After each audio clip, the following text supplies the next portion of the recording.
Hello everyone, welcome back to How to Shoot. I am Victor Tong and today we are going to be sharing some basic landscape photography tips, of course with the all-new Lumix S5 Mark II and also the newly launched Lumix S 14 to 28mm f4 to 5.6 wide-angle macro lens. So let's go!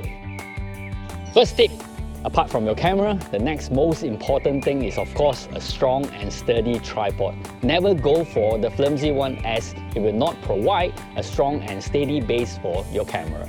Now with a strong and sturdy tripod, you will also need a good ball head. The one that we are using today is a 3-way pan and tilt ball head, which will allow us to pan from top to bottom and also tilt from left to right, and of course panning again from left to right.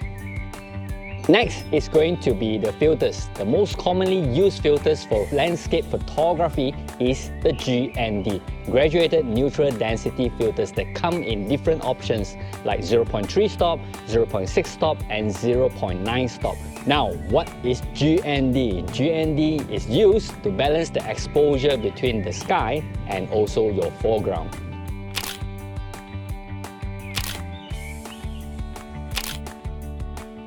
If you are just starting out, another good addition is going to be the circular polarizer, or more commonly known as the CPL filter, which will help to reduce or enhance the reflection. Like what we are shooting today at the lake, we can enhance the reflection or reduce the reflection on the water surface.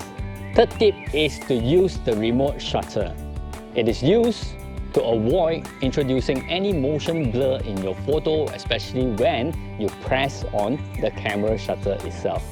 Now, what if you do not have a remote shutter like us today? We have an app that can control the camera wirelessly, which is the Lumix Sync.